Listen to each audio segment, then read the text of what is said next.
Congratulations nomination nanjayga. Mali jartin te mal sidalte.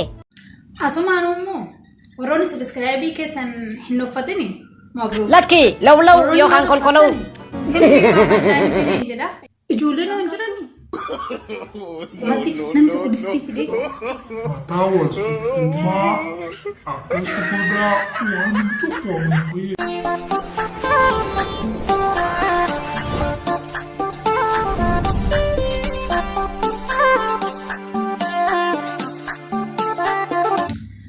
Ashama harka foonee akkam jirtu kabajamtootaaf jaalatamtoota hordoftoota ayyeetu show nagaan waaqayyo bakka isin jirtanitti isiniif baay'atuun isiniin jira ani ayyeetu show jedhama namoonni guyyaa jalqabaaf karaa chaanal kanaan dhuftan yoo jiraattan immoo ana dhufuun isiniin jira namoonni maatii qotaatan yaada keessanii fi akkasuma like share gochuun jalqabaa kaastanii haga ammaa kan wajjin turtan hundi keessanii yoo guddaa galatoomeen isiniin jira. Egaa har'a bu'aa tokkoon qabadhee dhufee jira. Nawaadaa isin galeen turesi akkani waan kanarraa deebisee dubbadha jedhe. Viidiyoon dheeratu sababii ta'ee fi dhimmichi sunii fi qaayirratti dubbachuu dhufes xiqqoo walirraa yoo godhinnaa jedhe. Egaa akka nuffine amma isinitti immoo viidiyoo kana jalqabaa kaasatii haga xumuraa dhaggeeffadha. Mufachuus dandeessu namoonni mufattanis jiraattu nan beekaa garuu obsa godhaa sabaraa xiqqoo ishee jechuudha. Aanaallee jabaadhu osoo naan hin jenne hanqina kunatti maasii darba. Anis isinirraan bara waan ta'eef isintu na sirreessa waan ta'eef ani isiniin akka fuulletti godhee nuuf ilaala. Odoo isin jajjabeessuu baattanii viidiyoo kana deddeebiin hojjedhuun ture. Kanaaf yaadni keessan na barbaachisa. Gaarii gootee caalaa hanqina jirullee naa barreessa. Anis bakka sanitti irraa kan sirraa'u waan na sirreessu yoo jiraate irraa hin sirraa jechuudha. Egaa har'a maal irraa dubbatti waan jettanii ijoollee keenya biyya ormaa keessa jiran irraas akkasuma kan biyya jiran irraas waan hin dubbadha. Egaa yeroo ammaa kana gola ormaa keessatti warroota argamnu irraa nan jalqaba jechuudha. Egaa yeroo kana nuti baqattoota taanee egaa dhimma jireenya fidii jiruudhaaf jedhee hunduyyuu kan manaa bahu. Yeroo kana kan miidiyaa fayyadamaa jiran warroonni keessa yuutuubii fayyadamaa jirani. Egaa ijoolleen keenya gaafa biyya ormaa jiru ni beekna. Sa'aatii guutuun ni ulfaata. Sabiskiraayibii guuttachuun ni ulfaata. Egaa haguma nuti wal jajjabeessu nuti murteessadhaa fi hojii nuti hojjannu murteessadha. Kana irratti maal jechuun barbaade baay'een keenya biyya ormaa keessa gaafa jirru viidiyoo hojjechuun nutti hin tolu. Namoota xiqqoo kaameraa gadi baasanii jedhantuyyuu haqa wayii nyaatallee yoo ta'e hojjetee nu agarsiisa. Kanaan achitti hunduu bakkuma taa'ee dubbata yaada ofii ergaa ofii qabu dabarfata. Yaadota babbareedaa kan nama barsiisanis namoonni waan itti fakkaatee waan hawaasa koo hin ta'a jedhu karas gadi baanii dubbatan ni jiru jechuudha. Haga danda'aniin viidiyoo isaanii editingii godhatanii jechuudha. Baay'een isaanii immoo akka itti viidiyoo hojjetan dhabaaniif jecha baay'een isaanii liivii seenuu erga moonis ta'anii jechuudha. Asirratti maal dubbachuun barbaada? Ni ulfaata golli namaa keessi jechuudha. Sababa kanaati hojiin baay'een keenya hojjennu wal fakkaataa ta'e. Nyaatuma achitti agarre asitti agarra sababiin isaayyuu kanaayyuu warri carraan godheeftu baay'eetu hojjeta. Gaafiif deebiidha ta'ee ni baay'ate namoonni baay'een harkatti jibban. Maaliif walii ergileeti viidiyoo bakka teenyutti waraamu waliif ergina. Kallattii sa'aatiin keenya waan kallattii gaafiif deebii wal mormii taasisuudha fi sa'aatii haala wal fakkaataatti namaam jechuu dhabuudha mala. Kanaaf wanna wal fakkaataa ta'ee fi hojiin keenya kun waan wal fakkaateef nu harkaa illee kufee namni illee namaaf daawwatu hin jiru jechuudha. Kanuma achitti agarree namoonni baay'een komii qaban kaasaa jiru. Dhugaadhuma jechuutu kanaadha. Akka itti hojjetan nu rakkannaa jechuudha. Tole. Warra biyya galan irraa dubbadha. Warri biyya amma galanii nuti asirra rakkoo kanarra jiru ni darba dhaabe. Warra biyya galan irraa ammoo biyya ofii jiru haa xiqqaatu haa guddatu haga yoo asitti waa barannee eeggalla.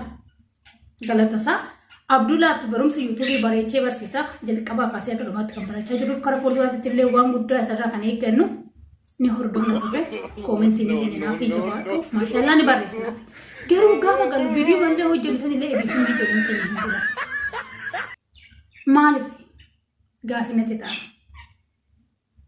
wanta ageenyu kana osoo hojiirra oolchini baay'ee bareedadha namoonni naqeeqtan jirtu nan beeka itti fufee dubbadha ayyeetuun hagam hojjetti maal hojjette mana sii jala viidiyoo akkamitti jira jechuu dandeessu ittiin deemaa jiraan obsaan eeggadha. Egaa hamma editing goon viidiyoo illee godhachuu dadhabdan jechuudha. Hojiin isin hojjettan immoo wal fakkaataa ta'e kan namni biraa hojjetuuf kee qofatu wal fakkaata yoo osoo hin taane atumti mataan kee waan hojjetu kee hunda wal fakkaata. Waan kalee laalee hara laaluun barbaadu ijoollee biyya galanii abdii guddaa isaanii eegnamti. Nan hojjedha jennee waan haaraan isin fida jennee waadaa walii gallee kan wanni tokko akkaataa biyyoommaa keessatti yaaddatti gaafa galtu siif hin mijatu. Inni tokkoffaan nageenyi biyyaa murteessaadha. Yeroo kana biyyi keenya jeequmsarra jira. Okay. Baadiyyaa galta yoo ta'e wanti waraabdu baay'een isaa jira. Yeroo kana fa'aa yeroo itti boqqoolloon asheetarra jirudha. Xaafiin qamadii Oromiyaa magariitu wanti nuti laalluudhaaf dharraamu wanni hedduun isaa kan arguu barbaannu ijoollee biyya galaa irraa.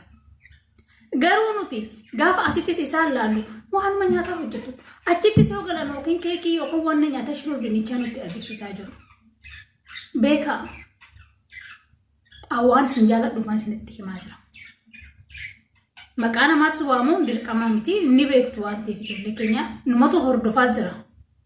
Osoo hojiin isaanii gaarii ta'e nurra darbee namoonni biraa isaan hordofee yuutuubni isaanii kun guddata gaafa biyyuun keessan kuma galee isin waan guddaarra jirtu fin seenaa dhugaan isin hin jedha warri biyyoommaa keessa hojjetee biyyuun isaa guddaan ni jira.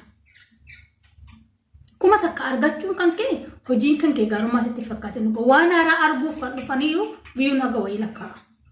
Gaafa ati garuu hojii gaarii hin arganne sirraa deebi'a chaanaalli kan kee qofaa deema. Ati osoo waan ta'e baastee mul'istee ofii keera dabartee namoota fayyadda jechuudha. Namoonni illee waa irraa baratu, sirraa waa eeggatu, sirraa waa argatu. Biyya kan keessan baru aadaa naannoo keessan jiru maaliin mul'istanii? Ni ulfaataa kun. Harmee keessan bira yoo dabta waan harmeen keessan qabdu mee dur maaltu akka ture? Ijoolleen hin jiranii? Biyya keenya keessa ijoolleen hin jiranii? Ijoolleen daa'imman dandeettii qaban hin jiranii? Ati namarraa cittee muka wajjin hin jiraattaa? Namaa wajjin hin jiraattu. Ijoolleen dargaggeeyyiin dandeettii qaban hin jiranii? Ollaan qabdu? Dhugaan isin hin jira. Kophuma kan kee har'a sin arga, boruu sin arga, yaada haaraa tokko yoo qabaatte sin dhaggeeffadha. Garuu waanuma faayidaa hin qabne takka waanuma wayii ogaa kan lakkiste maal sirraa ilaaluudha lammata osoo waan gaarii laatu hojjette deebi'ee nuuf sanuma qabdee dhufti natti fakkaata waan ta'eef. Waan gaarii sinirraa eenna. Amma mee dhuguma namni tokko distii fidee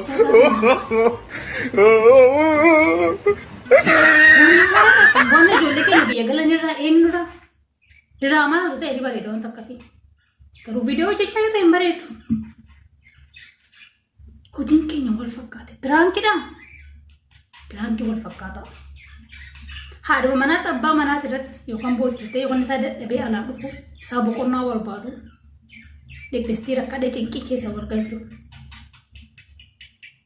Gisee haalli ulfaataa ta'etti immoo miidhaa alaa wal fakkaatuun faa warri facciisu. Wanti barumsa qabus ni jira biraankii babbareedan.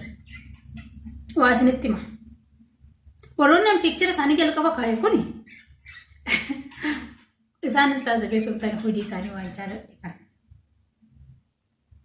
Marruu shawu annan hordofa afaan biraa afaan Amaariffaas nan hordofa dhugaa jirtuun hima afaan Arabiffaa afaan Ingiliffaas nan hordofa. Naagaluu yoo baatu laaluu nan jaaladha waan isaan hojjetan sana. Biraankii inni hojjete suni Hamza isatu gallakkise fakkaata garuu isatu hojjete. Isarratti Facebook irratti argee YouTube marruu irratti nagarre. Achirratti argee gallakkisulle garuu jala galee ilaalee nagarre Facebook irratti argee. Biraankii sanii afaan Arabiffaa afaan Ingiliffaatiin hordofan ture. Namoota miidhama fakkeessanii namoota isaan miidhus fakkeessanii akka diraamasitti kan hojjetamu. Fiilmii dhageettee ilaaltu malee isaan sanii biraankii dhageettee ilaaltu. Ishii ajjamachiisee bishaan itti naqee nama tokko immoo kan isaan lolus qopheeffate inni ishiidhaan lolaa sun immoo maaliif ishiidhaan lolta jedheeti ishiirra dhufaa haga san hawaasni keenya haga waliin naa hagam waliif quuqama kan jedhullee mul'isa. Hawaasa keenya illee akkamitti mazzannu taasisa jechuudha. Eentu gaafa san namitti isinirra lolee eentu ijjatee ilaalee eentu itti kolfee. Kuni madaalli hawaasa keenya illee hagam tokko akka isaan waliif dirmannaa qaban hagamtu akka waliif aaru nama laalchisa. Amman guddoota fa'aa gisee jaartii kabaja wadhoowwan haadha ofii gisee arrabsa nama keessatti niitiin dhirsaa akkamitti haadha dhirsaa akka isheen jibbitu fakkeessanii gisee ilmi haadhatti qaanoo fakkeessanii jaarsi gisee himata fakkeessanii gisee sin qoshasha keessa guurtee nyaata nyaattu namni bira maaliif guurta jedhee gaafa loluuni kan bareedu immoo sinuu guurtee nyaatti maaltu si ga'e jedhanii bakka yaada maddisiisaa hojjedhaa wantoota akkasii biraankiin dirqama manuma keessa ta'uu qabu biraankisoo ta'e waan barumsa qabu hojjedhaa. Daa'imman fidaatii dandeettii ijoollee keenya amma maatiin kan koo reediyoo fayyadama. Ani ijoollummaa keessa akkasa reediyoo dhaggeeffadha malee TV erga hin beeku. Hin beeku yoo hin jedhu erga hin jabaadhee kan magaalaa deddeemuu eegalee kanan argee jechuudha. Mana keenya ibsaan hin jiru baay'ee isaan baatee reediyoo dhaan magaalaa miidhagina waan ta'eef. Hawaasni sun hawaasa akkasiitillee gadi buutanii baadiyyaa keessaa karaa sooshaal miidiyaa kanaaf fiduu qabdu. Mul'isuu qabdu. Yoo namni dura akkamitti deemanii hirmii walitti himu. Yoo sargii akkamitti wal waamu. Maal warroota afaan biraatiin hojjetanii namoota afaan Oromoo dhagaaniif immoo kan afaan san hin beekneef karaa afaan Oromoo hojjetanii hojjetan. Dhugaan isiniin jedha. Yaada maddisiisuu qabdu. Keessawwan ijoolleen biyya Oromaa jirtanii. Akkaataa haasoftuutiin biyya galtee isin argine naan jettu. Kan biyya keessa jirtanitti immoo kan maal odeessitiin naan jechuu dandeessu. Garuu dhugaa jechuun isin hin jedhan. Walirraa waa fakkeenyummaa hojii keenya akka waliin fakkaanne jechuun yaada maddisiisuu qabna. Taa'een haasaayoon ta'e asumaan taa'ee haasaayoon ta'e yaadni ani boruu fidu yaada haaraa kan namni waa irraa baratu. Ibsaaniitii yoo ta'e bakka waan bareedaa haala jiruuf jireenya ilma namaa keessatti mudatu muuxannoo keessa darban akkasuma fakkaatota isaanii osoo dhiyeessanii waan namni tokko nama tokkorraa waa bara. Hojii wal fakkaataa yoo ta'e siif hin ilaalamu. Hojii kan keessatti harkatti du'aa deemate waan guddattu of seeta malee. Yuutuubii gaafa hojjettan hojii dabalataa gootanii hojjetina. Haggaa biyya Oromaa jirtan ta'uu danda'a mana namaaf hojjettu waan ta'eef dirqama hojii dhuunfaa keessatti gootanii kana hojjechuu qabdan. Garuu yuutuubii yoo bootaatti kennisanii hojjettan namoonni hedduun isaanirraa milkaa'aa jiru. Warroonni hojiin isaanii bareedaa ta'e. Dhiiras ta'ee shamarraniif hin jedha. Warri biyya keessa jira warroota dhiira jiraas kan qubii qabnan jira ijoolleen keenya viidiyoo bareedaan hojjetanii jiru. Shamarran qofaa miti. Ani shamarreetti waan xiyyeeffadhee fi biyya Oromaa kana keessatti waa baay'ee akka sooshaal miidiyaa hordoftanii waan garagaraa laattu waan ta'eef. Kanaaf ani kana isiniin jedhu. Waan wal fakkaataan hojjetina. Har'aan guddaa kana duuban ta'ee haasa'amte bursa suman ta'ee haasa'amte. Dhugaan isiniin jedha gaafan biyya galee ammaan nama keessatti mana bareedaa keessatti tareebanne kan qoqqoon gahu. Garuu dudduuba keessa qulqulleeffadhaa tumtaa rakkoon qabu. Mee hedduma teessanuu sirreeffadhaa. Akkuma teessan illee jechuudha. Maal viidiyoo nama biraan laaltanii? Keenya maaf guddachuu didee qofa kumii goona. Dhugaadha keenya dhiibneeti kan warra viidiyoo bareedaa hojjetee ilaalla maal godhudha. Maal namoota ijoollee dhugaan isiniin jedhaan namoota hojii akkasii manguddoota biyyarraa dhume jaartii biyyarraa dhume moo haala itti jiraatanii keessa baala sanitti qaanuuf dirqamaan sofarraa irra taa'ee yoo jiraadhe borcumaa luka sadii irra taa'ee akka haasoftu ni bareedda bara dhugaan beektu malee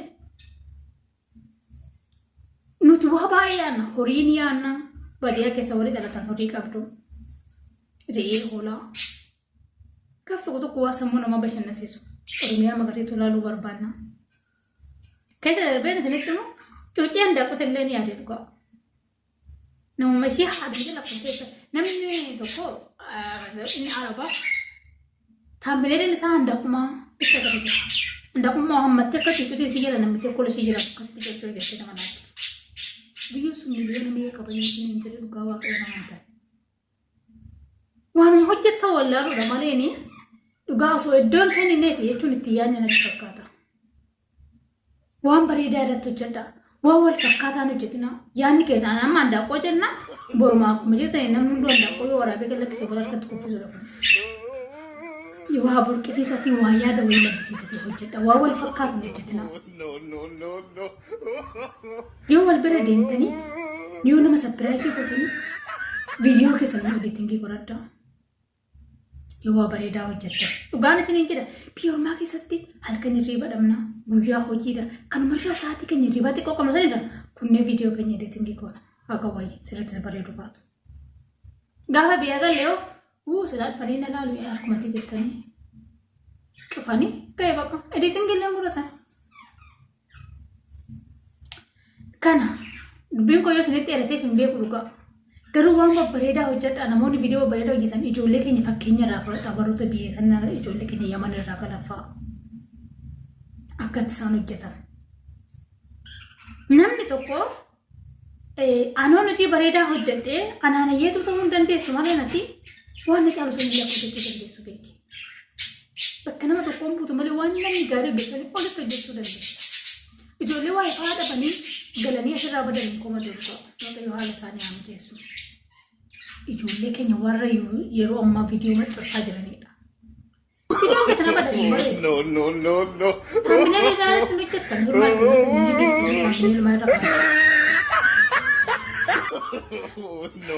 nuti yeroo hundaa gurguddaa wal fakkaataa laalu, aggarijaa wal fakkaataa laalu, distii muqurquraa laalu jibbineedhaa jedhu hawaasa. Ijoolleen jechuudha fi kataranii dhageessu baay'ee keessan. Wanna haaraa laaluu barbaanna. Baadiyyaa fa'aa deemtanii bishaan akkatti uummanni keenya waraabbatu. Gisee lagaafaa waraabbatan. Oo magaalatti galtan baadiyyaa deemuu jibbitu. Dhoqqee nama yaaddeessaa miti gal. Abshiraati. Nama bareedaa hojjeta. Manuma guggugaa laaluu bakka nama yaaddeessa garuu gaadha. Si yaaddeessu deemee eenyuun laalisiin jira jechuu dandeessu. Dhugaadha. Waa isinirraa waan baruu barbaadu fanis. Akka isin amma fakka hojii bareedaa yoo hojjettanii akkasitti hojjechuudhaaf fedhii qabaadhaan illee jechuudha. Akka isin hojjettan sanitti. Isinirraa waa baruu barbaada. Kanaaf waan gaarii hojjedhaa. Kana osoo hin taane ana ayyeetu guddisu osoo hin taane yuutuuba keessan guddistu osoo daa'ima takka dandeettii qabdu wayii baastanii sirbaa naa taatu amantii fiitiin naa taatu waanuma tokkoon ogummaa isiin qabdu naa taatu oduu as baastanii daa'imni sun gaafa beekamtee fudhatte daa'imtuun eenyutti kan oolamaatti. Ati illee ni beekamte jechuudha. Namoota rakkatanii karaarra jiran kan hojii hin dhabne qaama miidhamaa wayii moosu kan hojii hin qabne qaama miidhamaa immoo kanumaa hojjechuu hin dandeenye. Isaaniif illee carraa bantu. Namoonni isaan argatan isaan gargaaruu danda'a. Kan mana hin qabne kan karaarra jiraatu. Kan gabaa keessa nagadu, kan gabaa keessa haxaa'ee bu'u, kan waan nyaatu, kan waan dhabe. Namoota akkasii biraasii fudhatanii. Namoota immoo bakka xiqqaadha kan bakka guddaa qaban. Guddaa isin tarii warri foqii dheeraa qaban asii wajjin ta'anii haasa'uu dhabuu danda'u. Ni jiraa miti? Jireenya giddu galeessa warra jiraatan wajjin haasa'a. Kanaaf haga hojjettasa viidiyoo keessa illee bareedaa guddaa. Bu'aa wal fakkaataa fi YouTube kan irratti dubbatamuu qabne faalli kanas gadi baastanii jirtu. Garuu chaanaalli keessanii waan barbaadan irratti maxxanfachuu dandeessu. Namni isin dhoohu hin jiru. Garuu guddina keessaniif ajjeesaa deema. Tokkoffaa chaanaalli namaa kan inni du'uuni namni tuqeeyyoo bahee chaanaala isuma jalaa du'a biyyoo isaa waan baay'ee qabdu fakkaata malee jechuudha. Kanaaf warri YouTubein qarshii isin kaffalee irraa fa'aa argachaa jirtanii haga kana hojjettanii haga wayyoo irraa argattan osoo waan gaarii hojjettanii Fis fayyadanii hawaasa keessanillee fayyadan aadaa naannoo keessanii mul'istan afaan keessa sirriitti jabeeffattu ijoollee afaan biraatiin warroonni ijoolleen dandeettii qaban akkasitti baasanii haasofsiisan kun maal Oromiyaa maal labdi biyyi keenya ijoolleen dandeettii qaban hin jiranii maaliif hojii keessanii godhan YouTube